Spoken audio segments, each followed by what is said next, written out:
Good evening, everybody. I hope you all are well. I'm glad that we made it another Saturday, that we're here. Thank you for always rocking with us and giving me your feedback.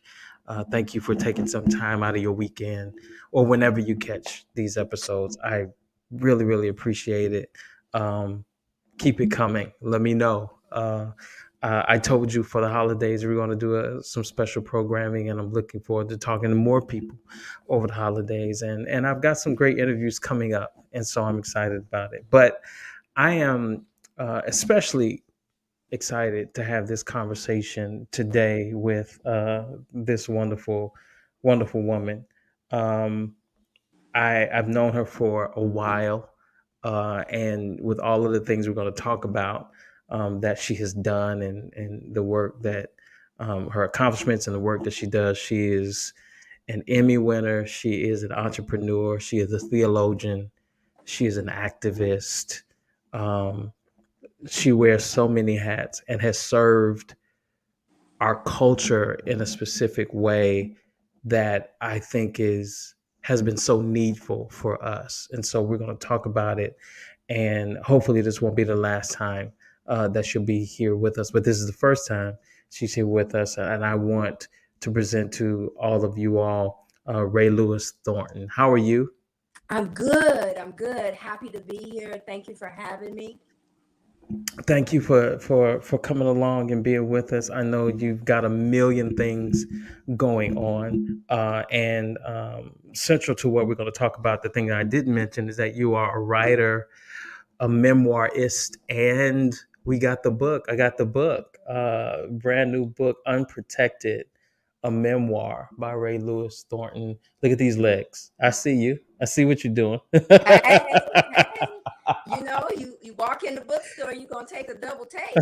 And that's 38 years with HIV and 60 years old. Yeah. This is a good look at 60. Do you hear Thank me? This is a you. great look at 60. So thank you for being here.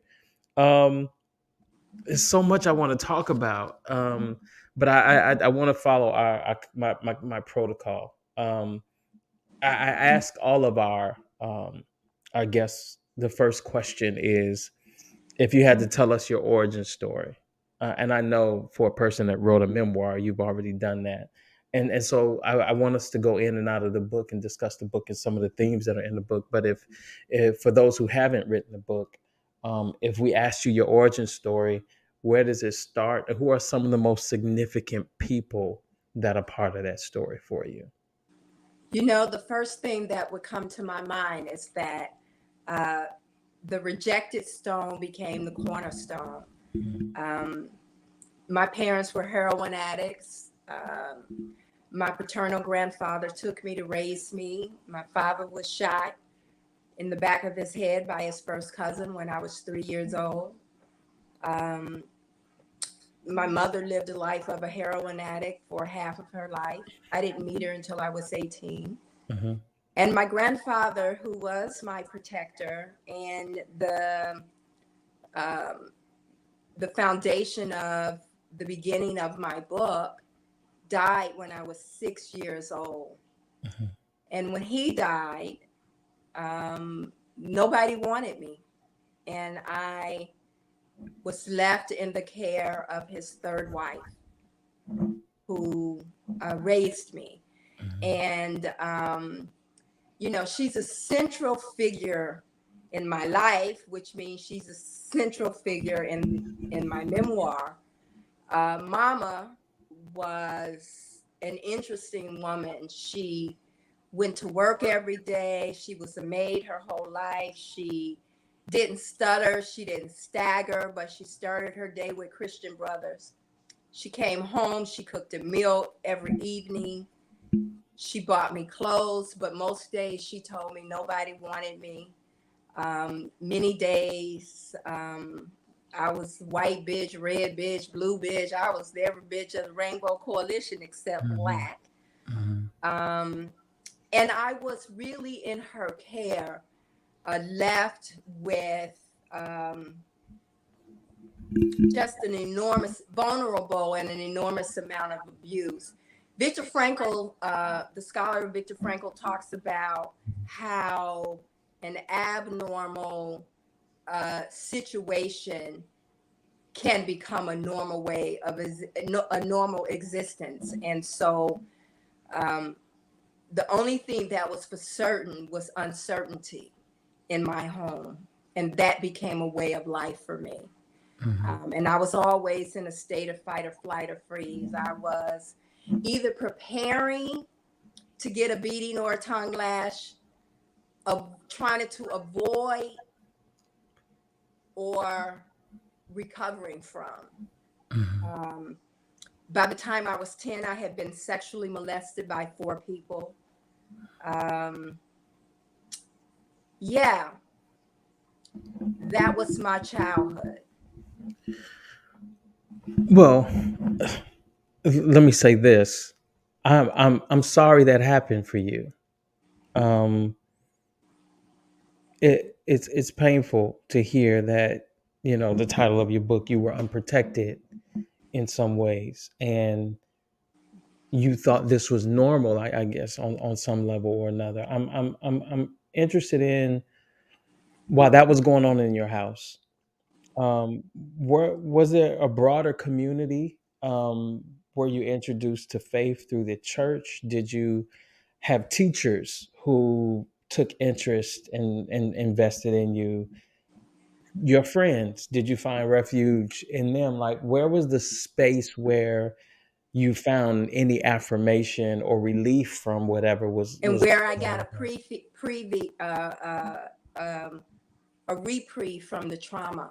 You know, it's really, really interesting. In writing my memoir, um, I could see at every step of my journey, there were people that God planted in my life that, gave me distance from the trauma. Like right when I was at that peak, Mhm. you know, um, someone new came along. And so, as a little girl, it was Miss Rachel, the matriarch of the neighborhood, who kept me after school, Mhm. who, excuse me, continued to tell me things about my grandfather. Um, you know, contradict what my mother had, what Mama, that's who I call her, had Mhm. said. My great aunt Lula Mae, who at 60 um, told me about my grandmother who had died in her 30s, who I was named after. Mhm. And Mama's mother was a gospel singer in the city of Chicago. She was an Isabel Joseph gospel star. It's about Joseph Johnson. Yeah. Yes, Lord. Yeah, And absolutely. we would on Sunday, either Saturday nights, we were either going to the studio for her to sing, or we were watching, Mhm. or Sunday mornings we would get up some mornings and she would, be on WVON in the morning. Mhm. We'd go to Old Ship of Zion where Reverend Otis Anderson Mhm. just opened his arms to me. Mhm. And let me just pause and say this. I didn't know what I needed, Mhm. but he was what I needed, because every time I walked into the church, he would open his arms and said, "Is that my Rae Rae?" Mhm. And 20 something years later, when I was doing this series of news reports for CBS, and I sat anchor each night, and we had a phone bank. Mhm. And I was, afterwards, I was in the room encouraging the volunteers who were answering the phone banks. And she said, "Hey, we got this guy on the phone who says he's your pastor." Mhm. And I'm like, I knew my pastor and I knew, you know, and so I got on the phone and it was Reverend Anderson. And he said, "Is that my Rae Rae I just saw on TV?" And so it was that when we moved to Evanston in 7th grade, and Mhm. I didn't read my first book until I was 13 because my reading level was low. And Mhm. Mr. Murphy, my seventh grade homeroom teacher, took me out of my class and got me tutors, and you know, understood, um, put me in spaces in the classroom where I could flourish. And Mhm. then my eighth grade homeroom teacher, Rae Morton, who Mhm. would 20 years later be the mayor of Evanston, the first Black female mayor. And so God put these, I call them in the book, my North Stars. Mhm. And they were people that just wouldn't let me give up, and they didn't even know they weren't. Um, and then when we moved to Evanston Church there, I ended up at Second Baptist, and at the time, Reverend Dr. Heisel B. Taylor was the pastor. He was a Right. Yeah. professor theologian at Garrett Theological Seminary, and so Mhm. I landed at the church in downtown Evanston because uh, you could take the train to church and Mhm. get off, and you'd be right there. Because Mama didn't go to church, Okay. and just the exposure to PhDs and lawyers, and it was there that I began to see how abnormal my life really was. Mhm. And so I latched on to my friends at church, but I also latched on to their mothers, and I Right. spent as much time out of my house as I possibly could. Mhm. And so, yeah, God put these North Stars, these people in my life that gave me a reprieve from the buffer, from the trauma, and allowed me to see that there was a different way of life. And I just wouldn't give up on myself. Mhm. Like, I just kept going because I just believed that God had to have a plan that was greater than this, that it cannot all be about this. Mhm. The level of pain that I lived in as um, until I was put out my senior year of high school, Mhm. Mhm. basically. So the next question I always ask, and I'm very interested in your answer, is that um, where did you get your definition of love from?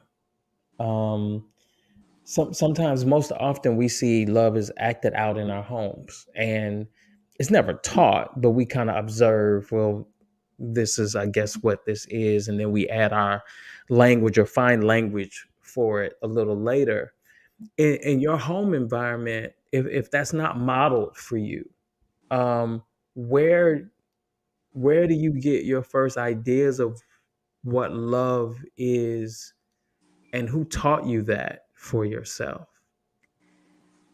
There was no love in my home. Mhm. I was never told I love you. I um, never stayed in a room with Mama longer than 30 minutes unless it had to happen. We didn't even watch TV together.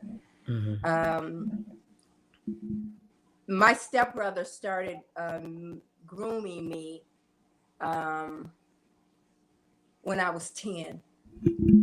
And so he was the only one in the house. As after my grandfather died, my mom met a man who had 7 kids, and we lived together as a family unit. And Mhm. he was the only person showing me attention, and so his form of attention was touching. Um, and I got locked into the touching because it felt good. Um, my body failed me. I didn't know what was happening to me, Mhm. but it was our special relationship. And for um, a long time, I had to learn the difference between sex and love. I had a whole lot of therapy to get me past that. Mhm. Mama brought me bags of clothes. Like, she Mhm. would literally beat me in the morning and bring me home a bag of clothes in the evening.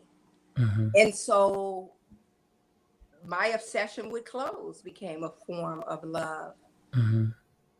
Um, but then as I watched my friends, my playmates in Evanston, my preteen, teenage years, and I saw, mothers hugging their children, and I began to pick up clues that there was something that I didn't have. Mm-hmm.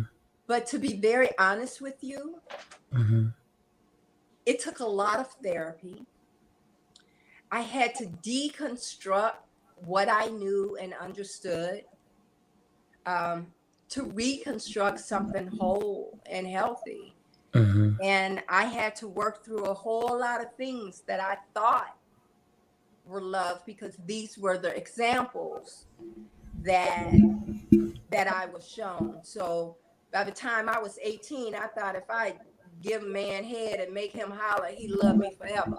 Mm-hmm. And then I found out a man don't even have to like you to have sex with you. Mm-hmm.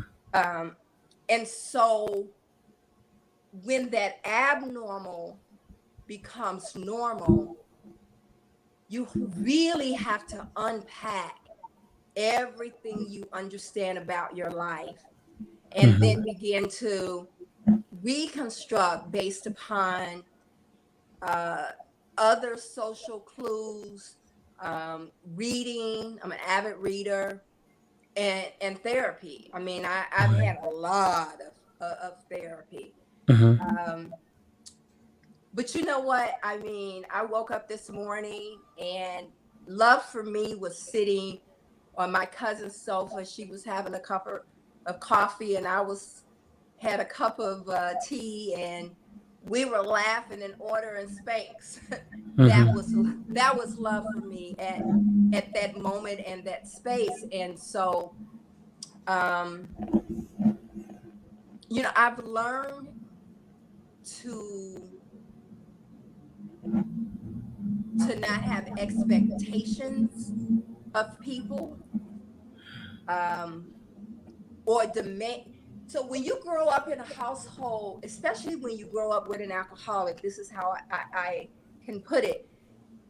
You think that love is supposed to happen right now. That you meet a guy, you've already planned your wedding, and you don't even know, you know nothing about him, and you've already, Mm-hmm. and we think that those sparks and the physical, we think that is love, but that is not love. And so I found love, um, in a very different kind of way than most people. I don't see it as um, only between a man and a woman. Mm-hmm. I think that you can love a family member, you can love nature, you can love, but I didn't know what love was. I mean, Mm-hmm. I had to work my way through that.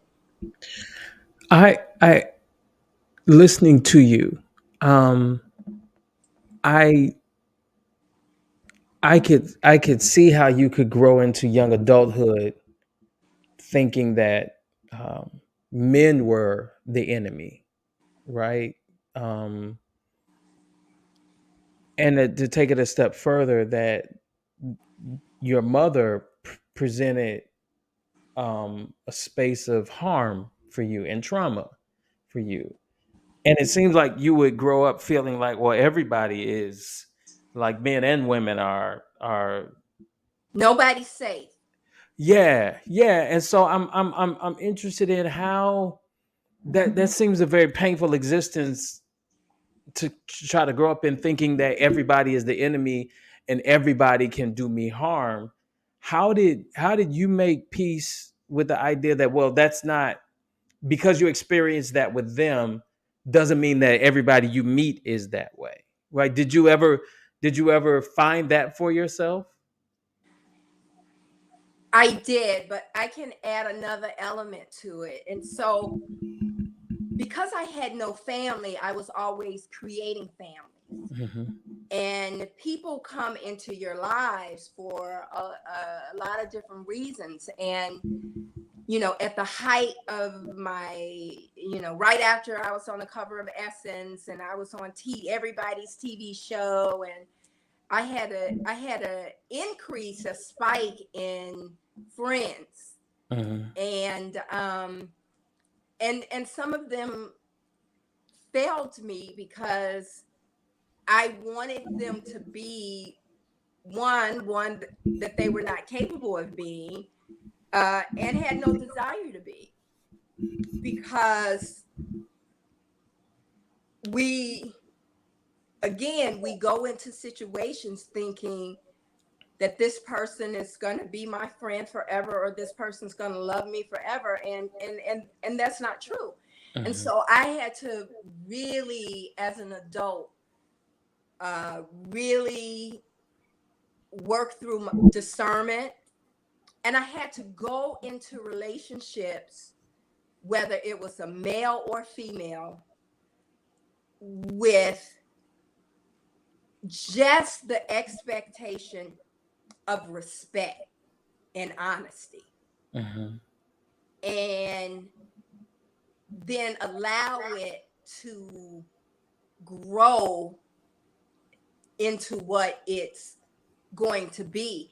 Because the disappointment comes when you come into the relationship already believing that it's going to be something that it's not, Mm-hmm. or you want this person to be something that they're not. Mm-hmm. And even in platonic relationships, I learned that um, everybody comes to a relationship for a whole lot of different reasons, and the reason you're in the relationship with them may not be the same reason they're in the relationship. And so when they disappoint you because of your ideals about what this relationship should be, and Mm-hmm. their failure to carry out your expectations, then you lose a little bit more trust. And so growing up not being able to trust, and then becoming this name recognizable person, and having hanger oners, um, it really does crush. It really does crush. Um, it jeopardizes your trust in people. Sure. And so I have had to really come to relationships with no expectations other than respect. Yeah. And how it flourishes is how it flourishes, Yeah. because it's the expectations Right. that, now, when I say come to the relationship with respect, I mean that. Mm-hmm. Whether it's a girlfriend or whether it's a boyfriend, Mm-hmm. intimacy. Mm-hmm. And when you come with that respect, then you don't have to worry about the messy parts. You've just got to begin to grow in your friendship and relationship with that person. But Yeah. trust ain't easy. Yeah, I totally identify with that, and for some reason I was thinking about this early this week. Is that this is what I experienced in my marriage, yeah, my former marriage. Is that we come into it with these expectations and roles we want somebody to play, right? I have this idea in my head of what a spouse is supposed to be and what married life is supposed to be, and sometimes people are casting you in a role that you Yes. have no idea that you've signed up for. Yes. And then when you're in it, like, and the reality hits and says, well, you're not who I envision this role to be. You're not playing out who I cast you as this role. And so it's like you and what I felt even then was like, oh, you want a husband. You just wish I was somebody else. Right? You don't Yeah. like me, but you love the idea of being married and a husband. And it is the way in which we look past other people and we don't really see them for who they are. And so we can't have authentic relationships if you have an idea of Because who we're I am. in our head about what society has taught us a relationship should be, a marriage should be, and Gender we are roles and all of working. that kind of Yeah, stuff. Right. absolutely. And we have worked it through in our heads. And then once we get into the marriage and it's day in and day out, Right. it's like where you're disappointed. Well, damn, you're disappointed because Right. you didn't marry him or her. You married an idea of Absolutely. him or her. Absolutely. And that's what you have to. Let me tell you something. I married because, and I'm honest about it in the book, I didn't want to die alone. I mean, it was a period where, you know, when I transitioned to AIDS, the life expectancy was 18 months. And people were literally dying alone in the hospital because parents and people have deserted them. And I met someone who was like, I'm prepared to watch you die. And he was the man, boy. You know, I'd go out and speak and men be around him, be like, man, you strong because you marrying that woman with AIDS. And then I did not die. And baby boy stopped speaking. I mean, there would be days that he traveled on the road with me. There would be days that he'd be standing in the back. I tell young women in a Donna Karen Gold label suit that my speaking engagement had purchased, and he hadn't spoken to me all day. And I was like, I can't do this no more. Because I'm not, I was like, shoot, my AIDS ain't kill me. Ain't no man gonna kill me either. But I was really, really clear that the dream was deferred. Because, I mean, the whole foundation on the marriage was crazy. Yeah. Craziness that I actually bought into myself because I didn't want. Sure. And I knew going in that he was not my ideal man. First of all, he had 4 children by 4 different women. That was the red flag for me. That I just a little bit like with the red flags, we explained them away. Each child was 4 years apart, so you know that can happen. You know, you just you create. You explain what you see in plain sight away because, again, the idea of the marriage, what you think you're getting or what you really want to get, you just do it because, like, oh yeah, I'm gonna ride this horsey to the. I had sent out invitations. And realized that he had never gotten a divorce from his first wife. Now, I should have just said, okay, look now. I'm going to have to. No, but I put on my cowboy boots and I just dug on in.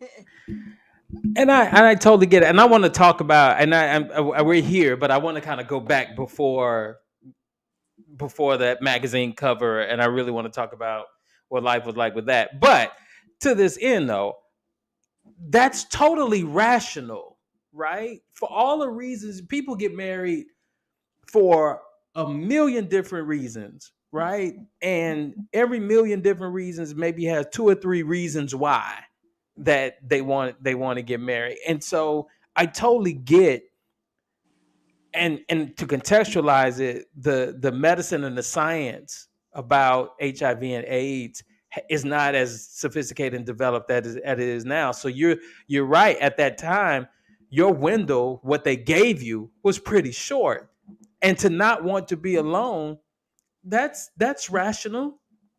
But on the other side of that, if you have somebody who is counting on that and then resents you basically for keep waking up every day, right? Like he's not in it for the long haul. He is in it for the short term. Because his ministry was going to start when I died, and he was going to go around the country and talk about what it was so like. He could write his memoir, right?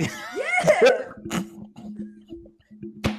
Now, And I don't, I was generous to him in the book because I didn't tell it all Mm-hmm. because I didn't want the book to become about him. Mm-hmm. But I bought into the madness. And Mm-hmm. I think that the bitterness that happens is when you can't accept your own culpability in that madness. Right. And I was like, yeah, I was part of that crazy shit, but I didn't stay. I figured it out. And by my third year, I had filed for a divorce.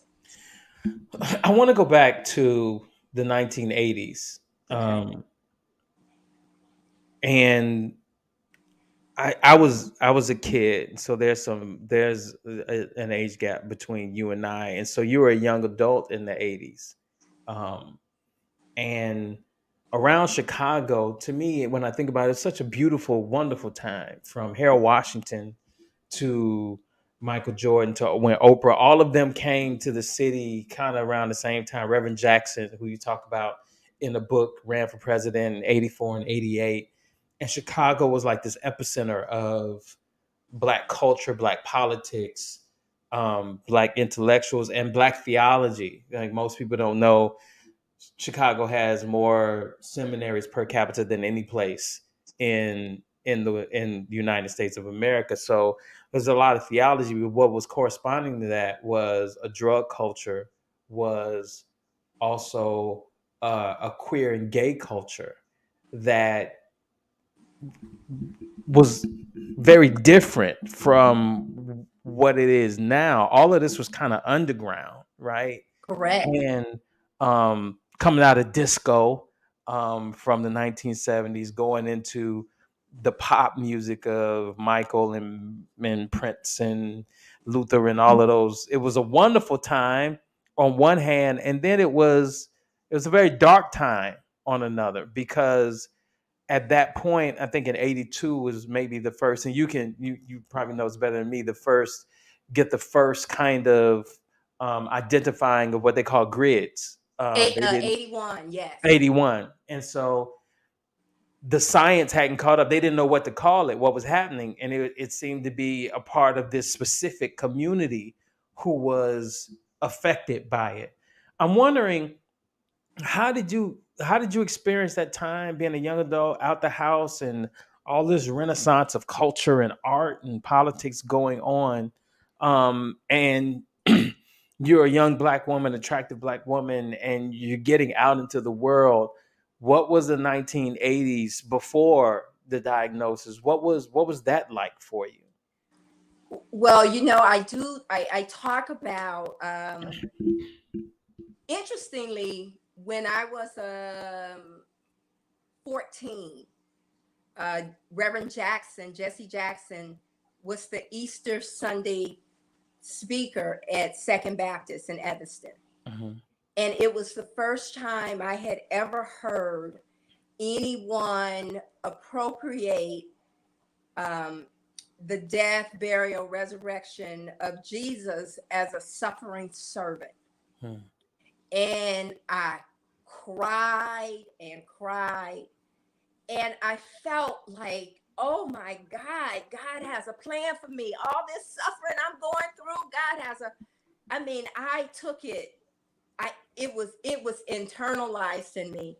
And so as I was going on, in my horrible at home, and my mother put me out when I was, my senior year of high school, because I was 15 minutes late for my curfew.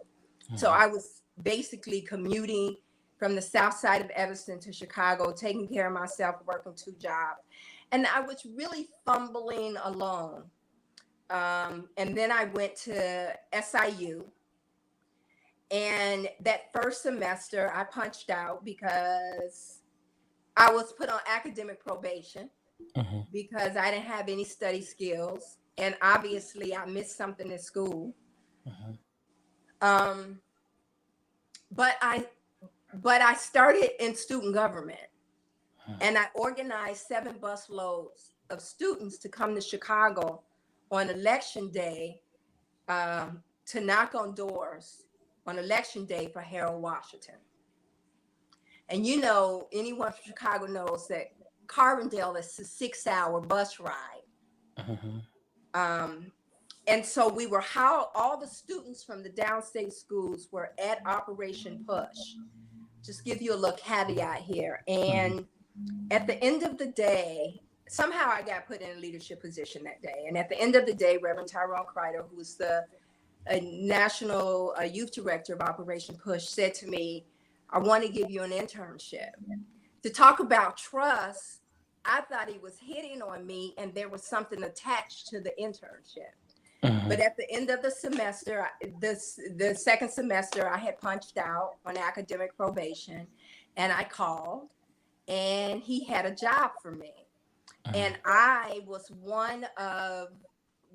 We only had two interns that stayed and actually went on the Jackson campaign. And I was in '84. I was the deputy national youth director of Reverend Jackson's presidential campaign, organizing students across the country for him. I moved to DC. But just the exposure of people in and out of Push, and Sure. at the Chicago base, we had people like Lou Palmer. Mhm. Um, and then we had a host of civil rights leaders that were in and out of Push. And so the exposure to a Hosea Williams or Reverend C.T. Vivian's Jazz, uh, to sit and listen to Dick Gregory, talk at the Jackson's dinner table was just, Mhm. it was an incredible, it was like my own uh, Yeah. Harlem Renaissance. Yeah. Yeah. And so at the same time, I'm still that young girl who grew up in dysfunction, who um, connected sex and love, Mhm. and you know, we had sex. Everybody was having sex at SIU. We just wasn't talking about it. Girls were, Mhm. we took Mhm. birth control pills so we didn't get pregnant and embarrass our mama, because that was like the sin. People wonder why baby boomers like me don't have children. Well, some of it was because we were shamed into not having children Yeah. until we were No, married. that's yeah, absolutely. Yeah. So all of that was a mixture. And Mhm. then I had my first AIDS experience with AIDS. Mhm. Um, we were in staff meetings with, Reverend Jackson, which blew my mind that I was like this close to him, Right. Jesse Jackson in a staff meeting. And he would say at the end of a staff meeting, let's keep Keith in our prayers. And so one day I leaned over to Reverend Crider and I said, who's Keith? And he says, so afterwards, after staff meeting, I learned that Keith Barrow was the son of Reverend Willie Taplin Barrow. Mhm. He was an R&B singer, Mhm. and he had AIDS, and he had Mhm. come home to die. Mhm. And so I had seen this strange illness on TV, but they had all been white men. Right. And this was my first, wow, a black man. Mhm. And Keith died that October, and we all went to the funeral. And right after the funeral, we moved to DC for the '84 Jackson presidential campaign. Mhm. And so now I'm in the epicenter of HIV, Mhm. because DC has more Black gay men than any place in the country. Atlanta is second. Mhm. And so I began to get gay friends from the campaign, because Reverend Jackson had an AIDS policy. He also had an LGBTQ, well, we Mhm. weren't Q then, but LGBT. And I started to learn about men who had sex with men, but also Black men who had sex with men, but also had sex with women, and Mhm. or had relationships with women and Mhm. also had sex with men. Mhm. And so it was my first kind of understanding of what HIV looked like, what it could be. And to be honest with you, by the time I moved to DC, I had pretty much started using condoms, but the problem was I was infected that summer Mm, and didn't know it. And so I was infected very early in the pandemic. But the 80s was a remarkable time um, mm, for politics. We had at Black people. Vanessa Williams was, mhm. first Black Miss America. We had The Cosby Show. the We had Bill Cosby and all of we that we phenomena, had huh? so much going on Yeah, in the yeah, 80s. But what we also had was a culture of denial absolutely. about HIV. Hmm. And some of that had to do with who the press continued to show, which was basically white gay men. Hmm. Um, some of it was because we didn't know much about HIV. And you have to understand, um, the first cases that CDC were 1981. They Hmm. didn't discover what caused AIDS until 1984, right Hmm. at the beginning of the campaign. Hmm. And they didn't have the HIV antibody test until 1985. So from 81 to 84, 85, people were going into the hospital just dying. And they didn't even know why. And then we didn't get a first medicine until 87, Hmm. 80, 87, 88, which was AZT. But they didn't even give it to everybody until like more like 90, 89, 90. And so there was a lot going on for Black people, Yeah. but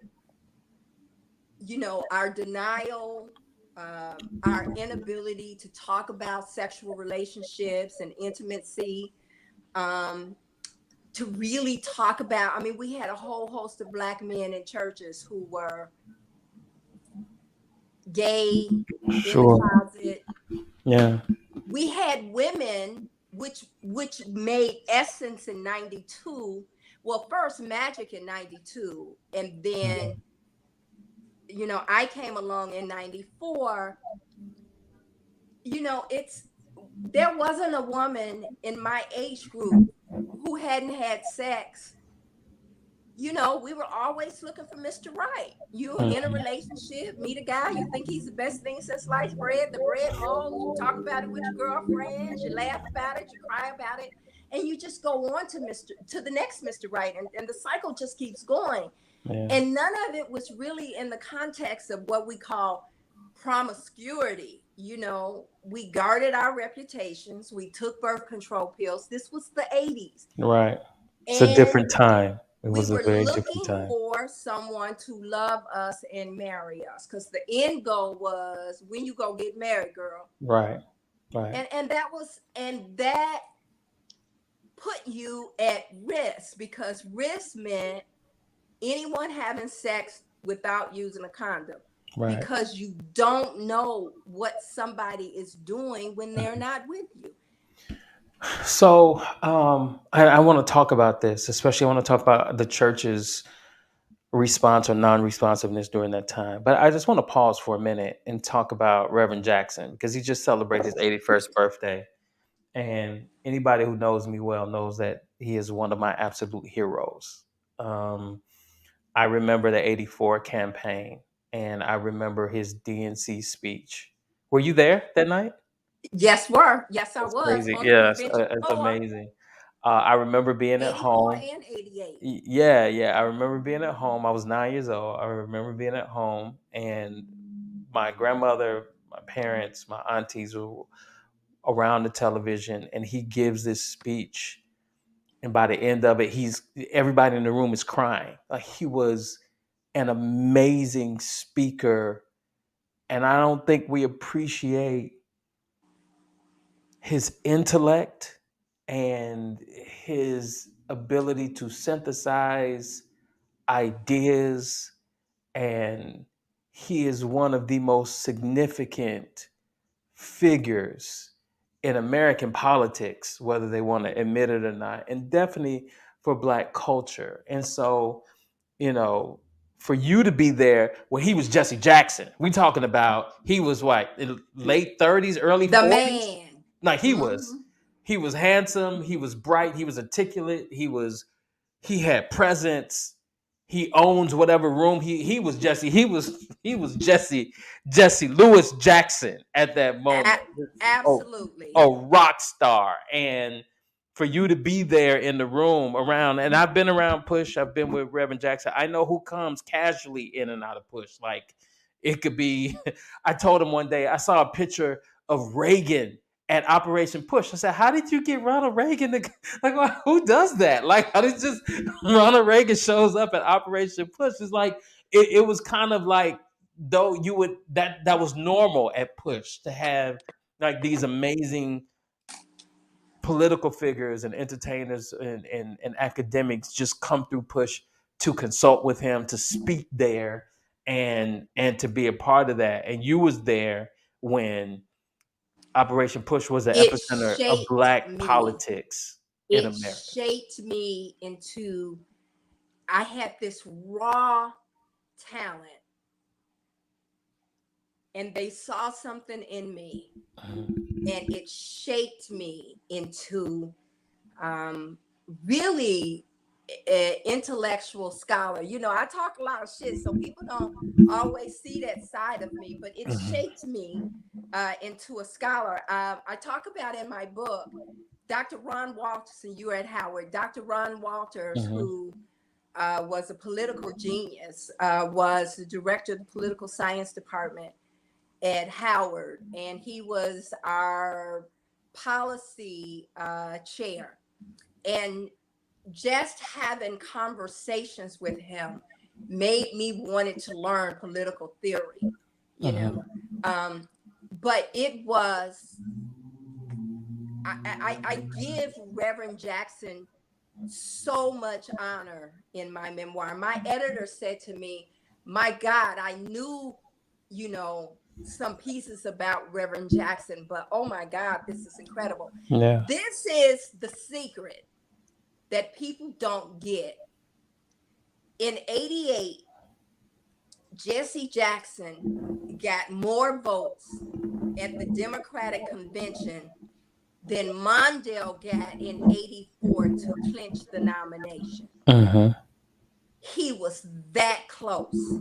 Yeah. And had we, the Democratic Party's rules had been changed, we would have won far more delegates than we Right. had.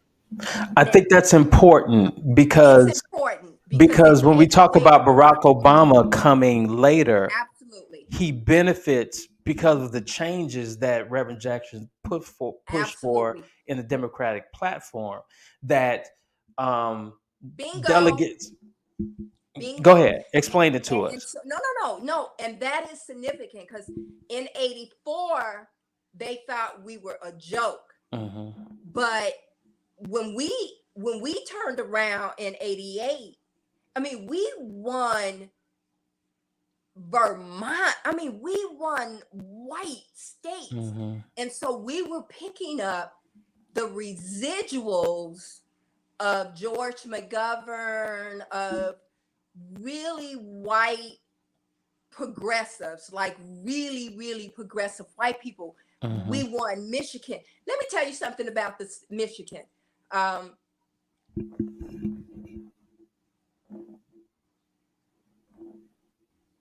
They had already congratulated Mike Dukakis for winning Michigan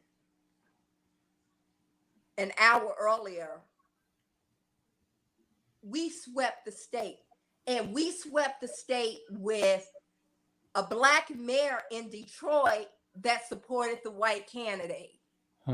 You know, and so people really don't get it. Yeah. So what happened is we were able to continue to organize and leverage.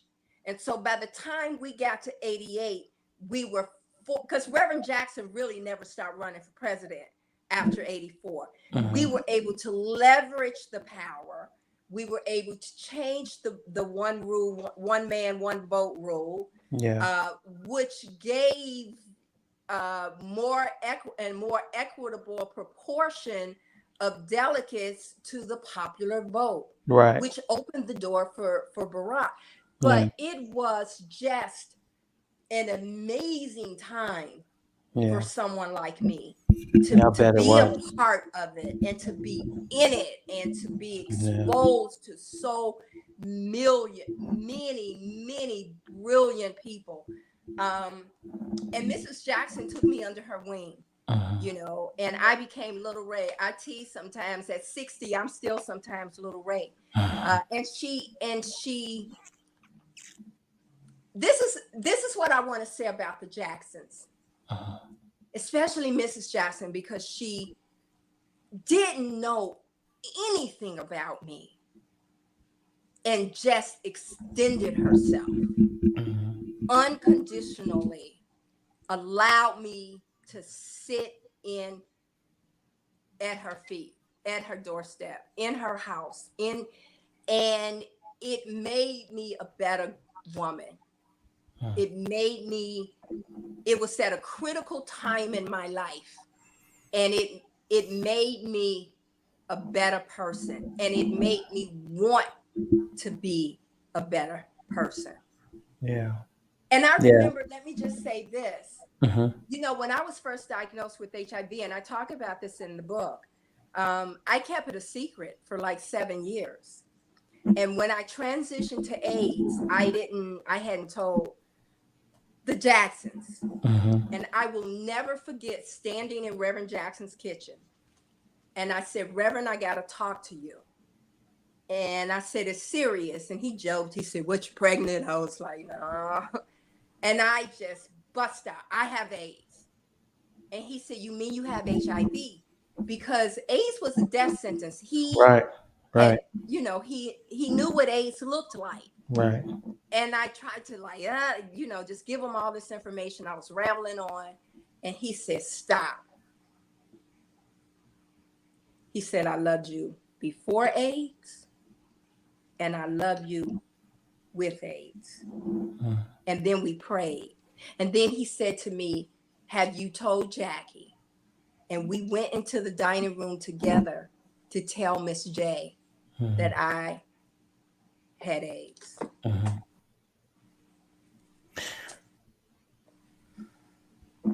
That's all I can Mhm. say. Yeah. And then politically, Clinton, the Democratic Party knew that they had to contend with Jesse Jackson. Sure. And, you know,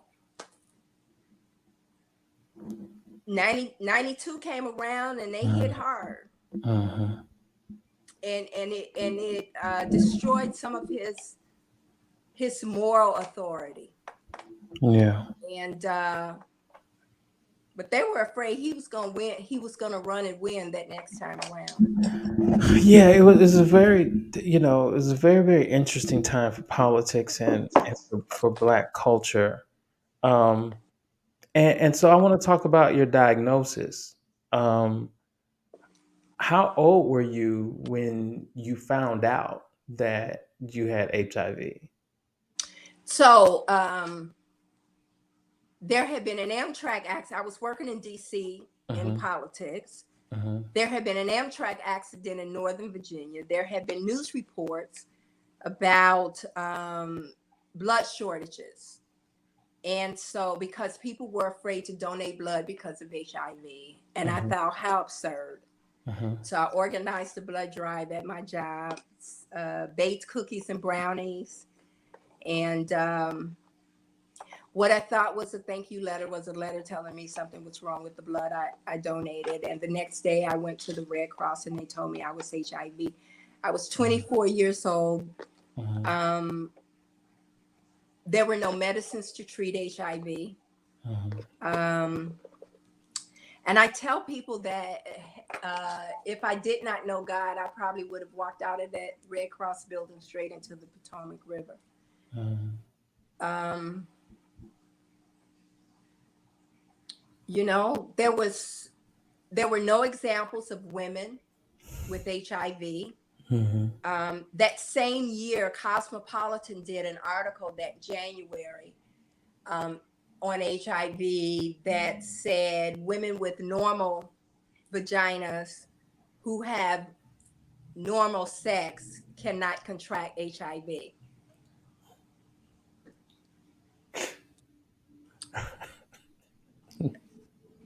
So That was where the science was at the time. It just sounds ridiculous now. Like I it don't know was if normal now, science okay, is so like what you is take that? someone like me, fine, ain't never had a problem getting a man. Right. And now I'm like, I got the worst disease on the planet, and I don't even know how to talk about it or negotiate it or what to do. And I just, my prayer to God was, I can handle HIV, but Mm-hmm. Lord, don't ever let me get AIDS. Mm-hmm. That was just my constant prayer.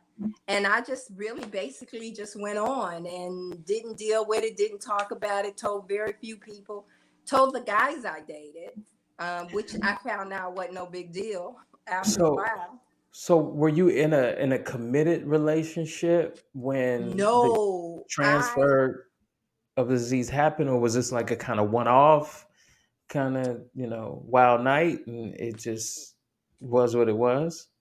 no, I didn't know Mm-hmm. um, how I become infected. I Mm-hmm. talk about it in the book, Mm-hmm. and I've never talked about it publicly until the book. Mm-hmm. Um, I had a relationship that, ironically, the summer that I was at Operation Push as an intern, and then went on to the campaign. I met uh, the journalist Max Robinson, who was the first Black uh, journalist in the United States, and I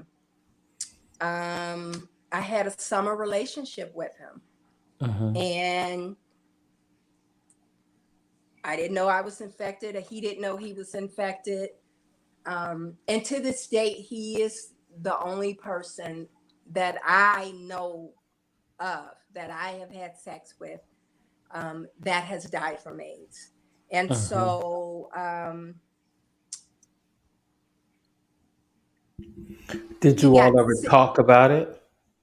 No, and that's what. So I moved to DC. We kind of Mm-hmm. lost contact. Mm-hmm. Uh, and I mean, I hadn't seen him, hadn't talked to him. And I talk about this in the book, which was one of the reasons why I just didn't talk about it for long until now. So I learned that he was in the hospital dying from Mrs. Jackson. Mm-hmm. And it must have knocked me off my feet. Mm-hmm. And from what I understand is around 87, around the time I found out I had HIV, he started to get sick, Mm-hmm. and he went to the hospital. They diagnosed him with AIDS. At some point, he went into a coma and he almost died. Mm-hmm. And people were like saying their goodbyes. He bounced back from the coma and he lived another year. And Mm-hmm. in that 12 months, he denied he was infected. He wouldn't acknowledge it publicly, said it was no one's business. And then when he died, he had, the family to make a public statement that, he had died about HIV, died from HIV, from AIDS related complications. Mm-hmm. And for me, it pretty much meets the timeline because it takes 8 to 10 years for HIV to destroy your immune system, and you develop AIDS. And Mm-hmm. so when I look back and I do the math on my timeline, I transitioned to AIDS, 8 years after my sexual relationship with Max. Mm-hmm. And Mm-hmm. and so you never really know if a person infected you, Mhm. but he is, my strongest case, and I talk about, and it took a long time, even in writing that part of the memoir. It wasn't until the very, very end, like in the second edit, where I came back and talked about, because I didn't want to harm his reputation, Mhm. to talk about what was a man almost 25 years my senior doing with me. I met him at a party, a 30, 40 something party that I had gone to with my aunt. Mhm. And every woman in the room was spinning for him.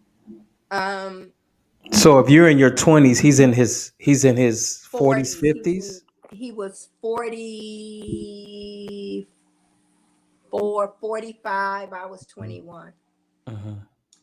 And our eyes locked.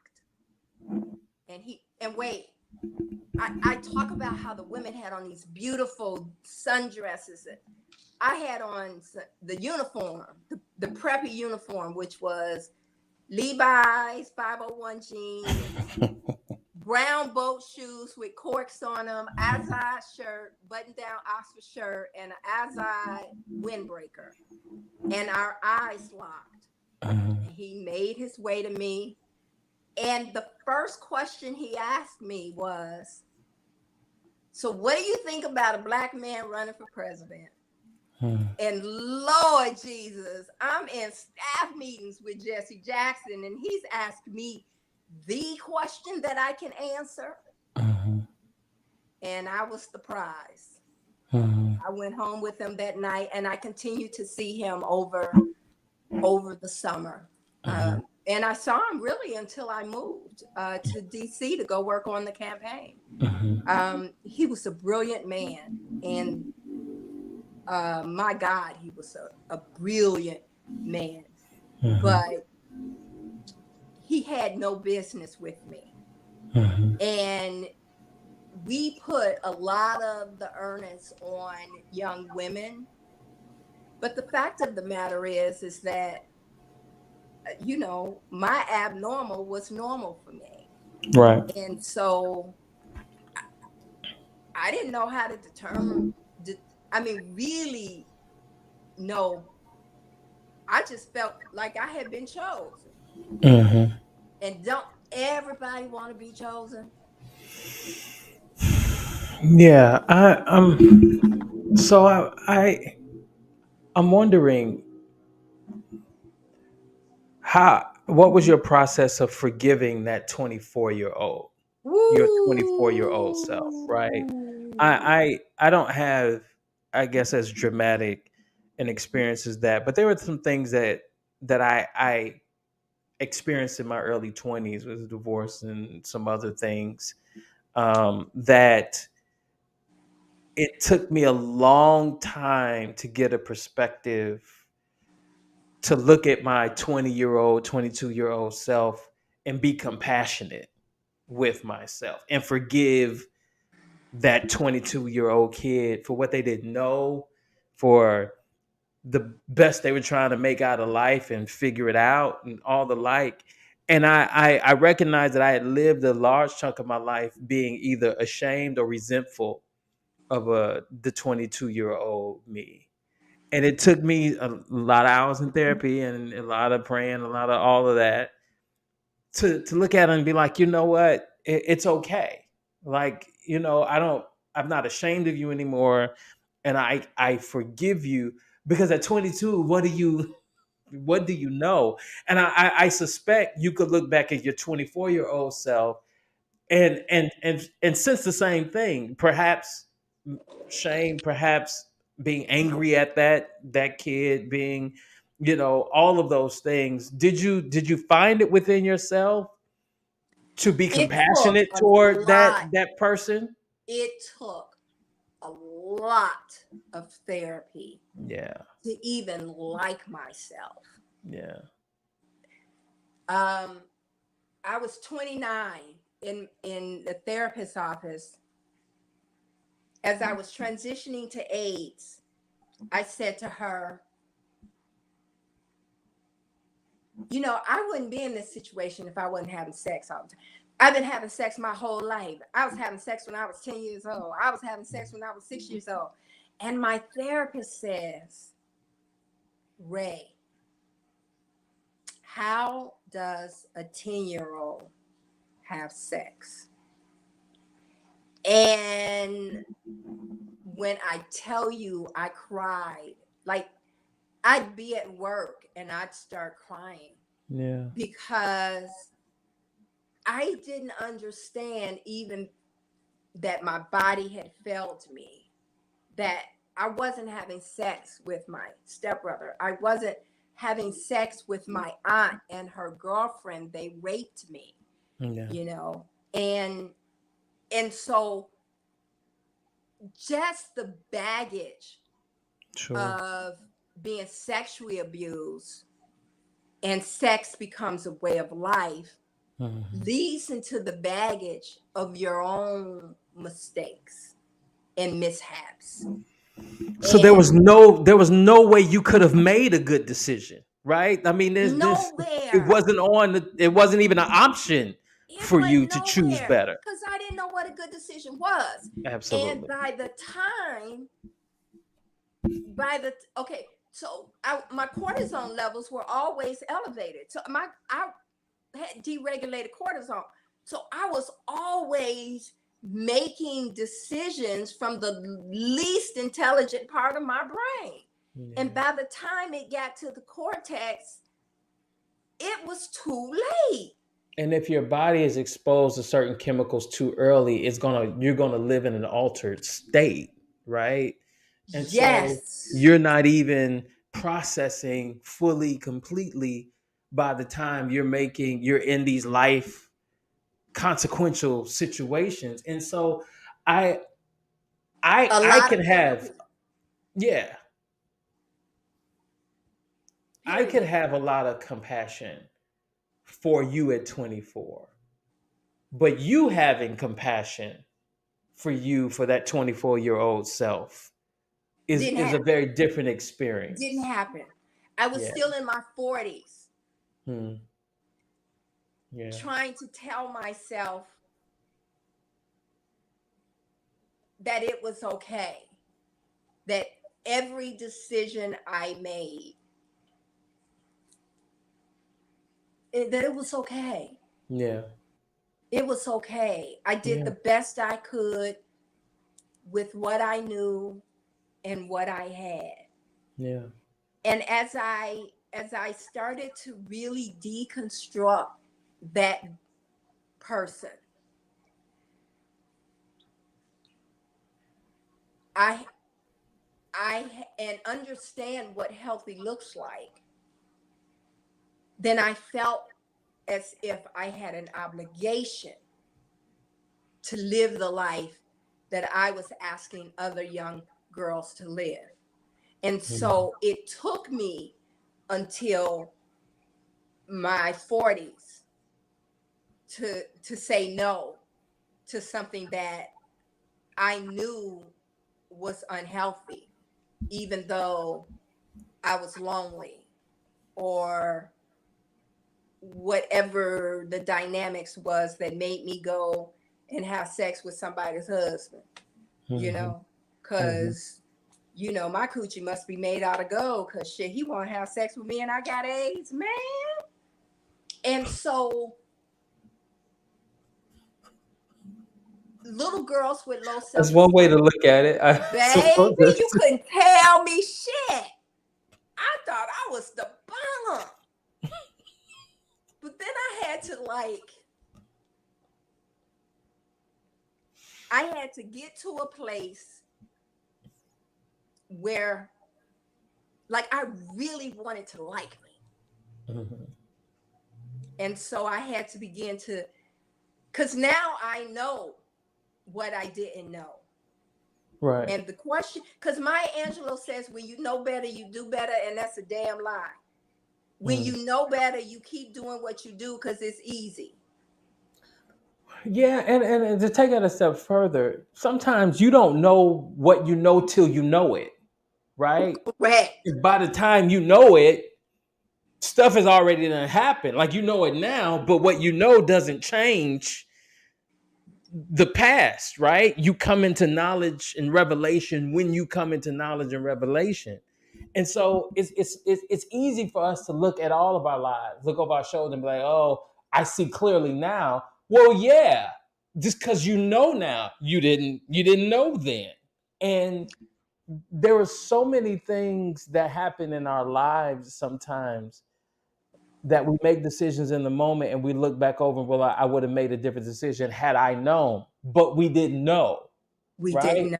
And so I think it's important for us to revisit those kind of painful spaces in our lives where we're still holding, we're angry at, our younger selves. We're not compassionate. We're ashamed of it. We don't want to talk about it. And it takes a lot. I mean, it's an experience to bring your younger self out of the space that you've hidden them in and bring them in a room and sit with them and be like, you know what, it's okay. Like, Let me say this.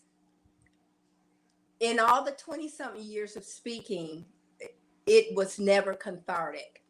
mm, mm, But sitting in the space, writing this book, and reliving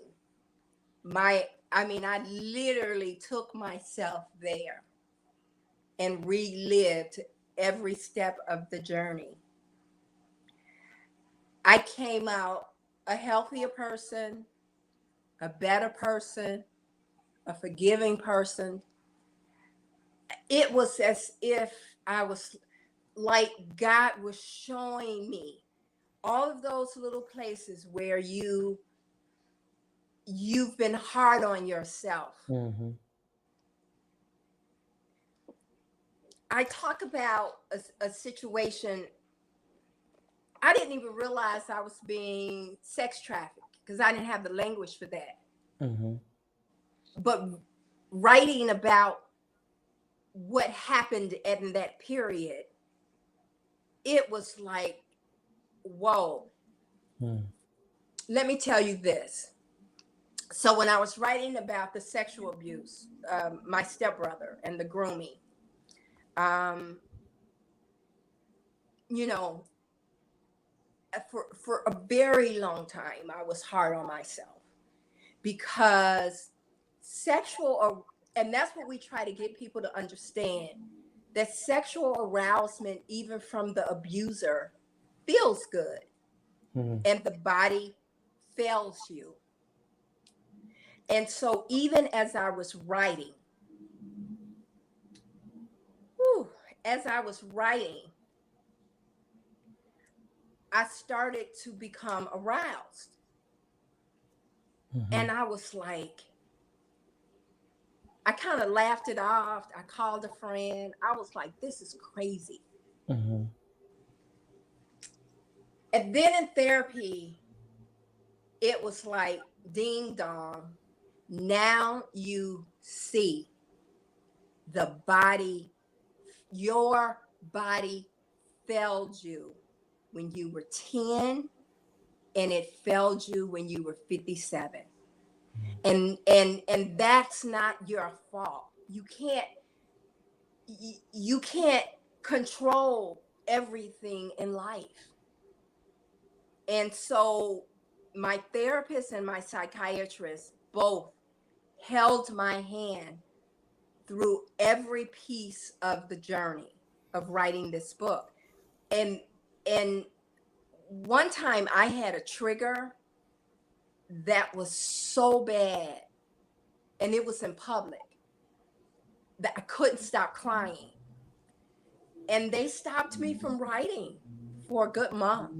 And then I mhm, slowly went back to it, 1 day a week, 2 days a week.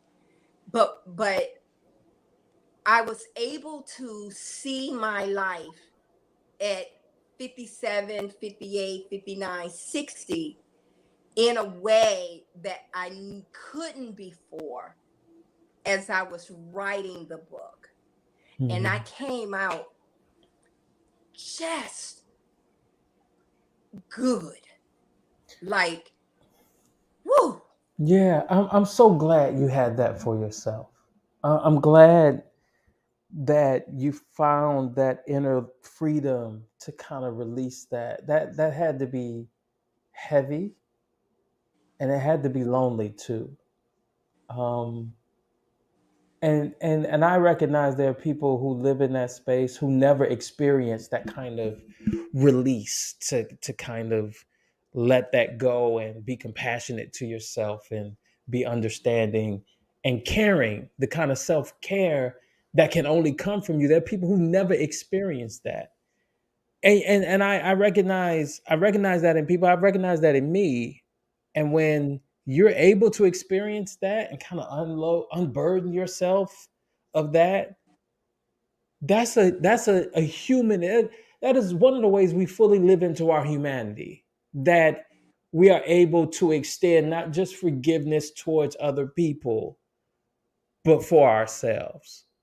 And I'm so glad that you had that is the experience. That is an expression of love, um, Yes. a love for yourself. And Yes. I'm happy. I'm happy that you have that. You had that for Thank you. yourself. I'm Thank you. interested because you're a theologian, seminary trained. Um, I remember I'm graduating from eighth grade in 1989, so I'm a kid. But I started recognizing and hearing through church, people were sick, and somebody died of tuberculosis, and somebody died of this, and somebody, it was everything except AIDS, right? And Correct. then by the time I'm in high school, I'm seeing it more rapidly, and I recognize how HIV and AIDS ravished the church. Like it was it was scary even as a kid. And I wasn't having sex, but I didn't know that's how it was contracted. So but I'm seeing funerals of young men and young women, and I am also listening and not hearing anything from the pulpit, right?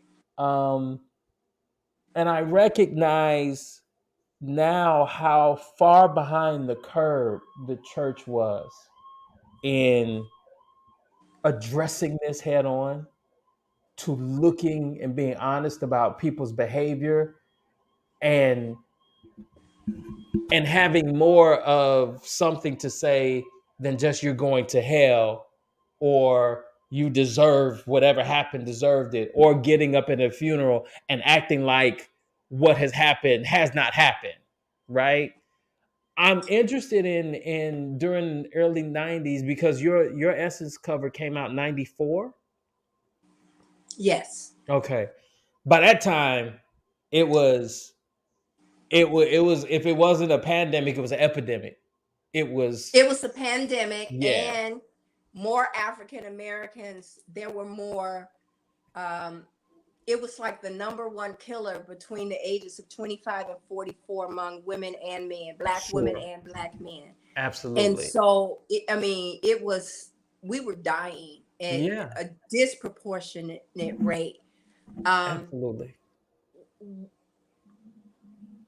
what's interesting for me is that churches, um, I mean, there were some progressive churches that would bring me to speak, but there were pastors across the country who wanted to do something on AIDS, but they didn't want to address, Hmm. you know, Sexuality and LGBT sex. sexuality They and didn't. sex, Yeah. and I and I got some critics from this too. Um, I'm an organizer. Hmm. Period. And I understand something about organizing and bringing people together. And I knew that if I asked any pastor, do they want to educate their parishioners about HIV? Do they want to stop the numbers? I mean, there are ways to approach. They will say, yes, I'm concerned. Now, if I throw in there that I want to talk about being gay or straight, and they're going to be like, nah, we ain't talking about that up in my church. Mm-hmm. And I think because I am seminary trained, I've come to understand something about theology. You cannot move a pastor, a man or woman of God, on their theology. Because it's their understanding and their relationship, a man and woman's relationship to God. Mm-hmm. And that's whether they're seminary trained or not. Mm-hmm. But what you can do is meet them where the common denominator is, which is, do we want to do something about the AIDS pandemic in our community? And I see sexuality as a different topic. I don't care who you have sex with. I just want you to use a condom. Mm-hmm. So I have been able to go into spaces that a lot of people have not been able to do. A lot of AIDS activists have not been able to do. Mm-hmm. And I think some of that has to do with my approach. I mean, you know, I'm known for a straight talker.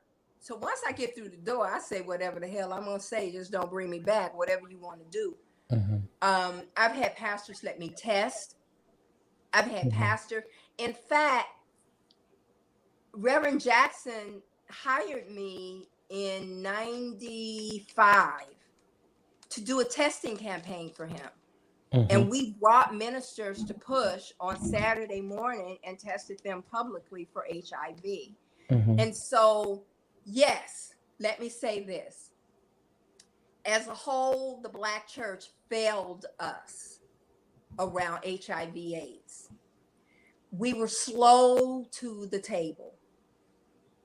But in some spaces, you can find a church here and there. Sure. In Chicago, it was Jeremiah Wright's church. Absolutely.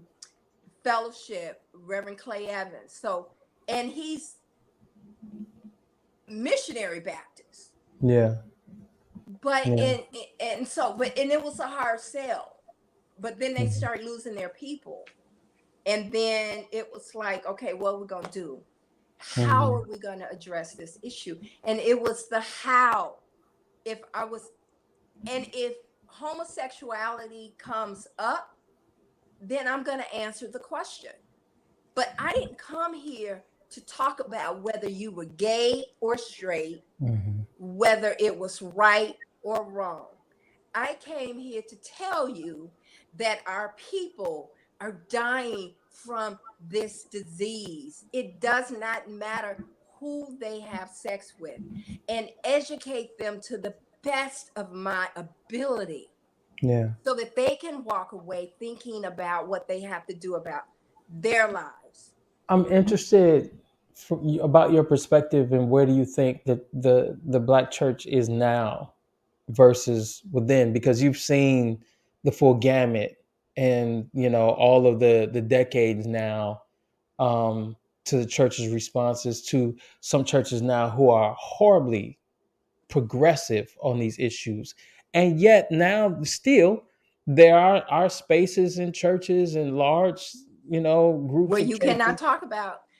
No. And so my question to you, as an activist and been doing this work around harm reduction and alike in the area of HIV and AIDS, where do you think we are now? We're at a very sad place. Mm-hmm. I mean, don't get me wrong. I'm not even hailing the Black community.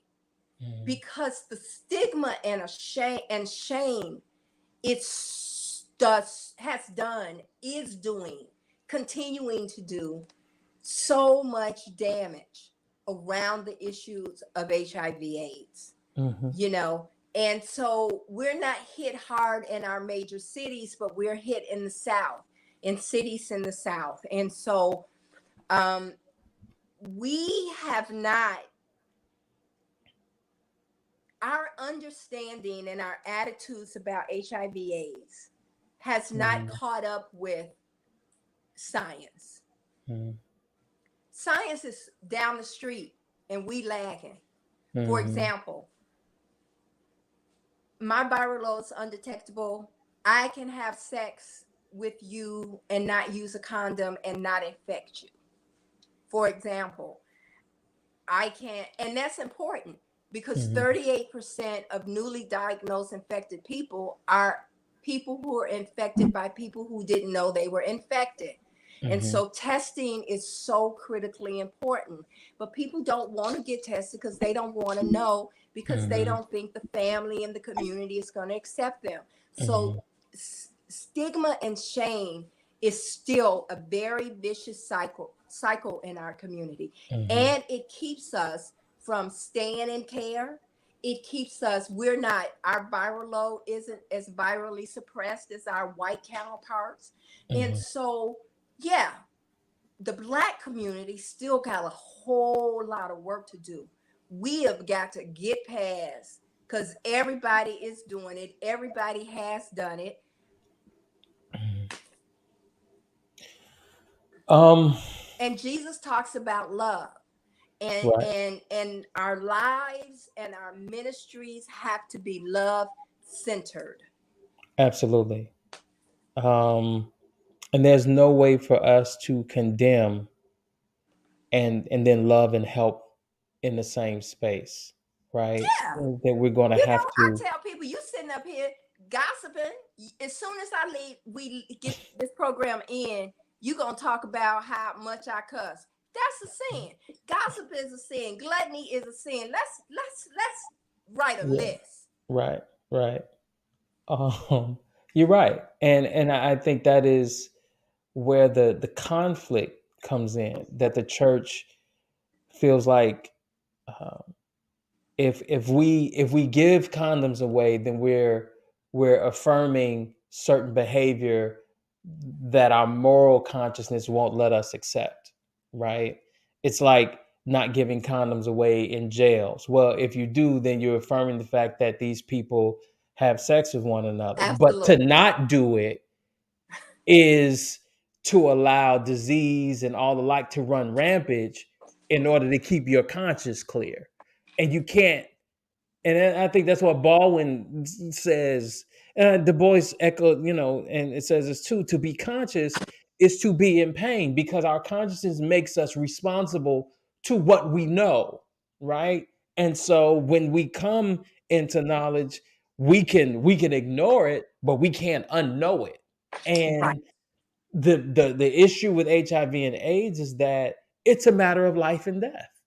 Like it's not inconsequential. It's not trivial. It is literally about life, death, and well-being. And African Americans are still 48% of all newly diagnosed HIV cases. Now, a lot of those numbers are our young Black and brown men. Now, this is a piece that we've got to at some point address, not just in our church, but we have to address it in our families.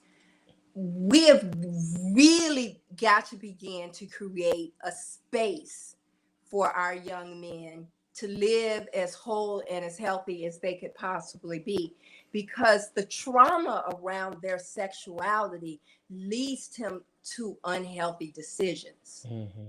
And that's a vicious, just like it did for me as a woman. Mm-hmm. And so I don't I don't know that I have the answer, Yeah. but I know that we've got to keep educating. Let me tell you, when I was in seminary, my theology teacher told me, we had a meeting because I was a Jesus person. You got to come to the cross, or you ain't, Good whatever. Baptist. Ooh, Good Baptist. I No, it's was, fine. and we had a meeting, and she said that she did not think I was teachable.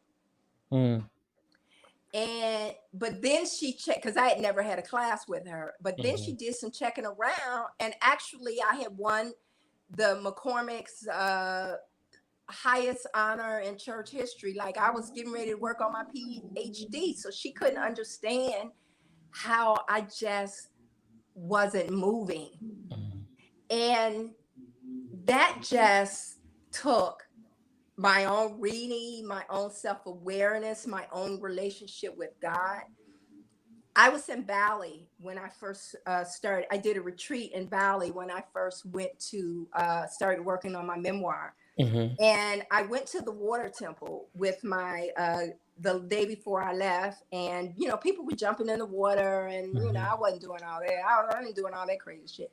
And then I stuck my hand in the water, mhm, and I just felt the love of God all and I started crying, mhm. and I was like, to to experience God in Bali, Indonesia, Mhm, in that way, mhm. you know. But I had been getting there. I mean, I'm somewhere between the Eastern. I'm a Baptist Eastern Christian. I But get it. you got it. But that growth Mhm, for every minister has to come. It starts internally, and I don't know what fire sparks it. right. I talked to Bishop Carlton Pierce about, because he got thrown out the church Mhm, on this very topic, mhm, but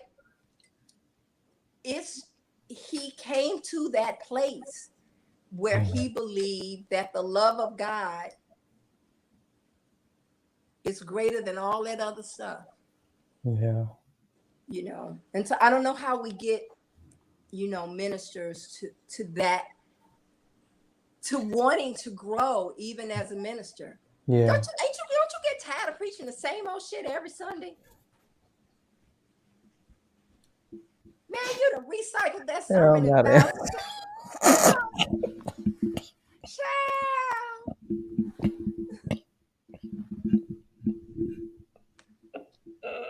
I don't know. Maybe it's just me. I don't know.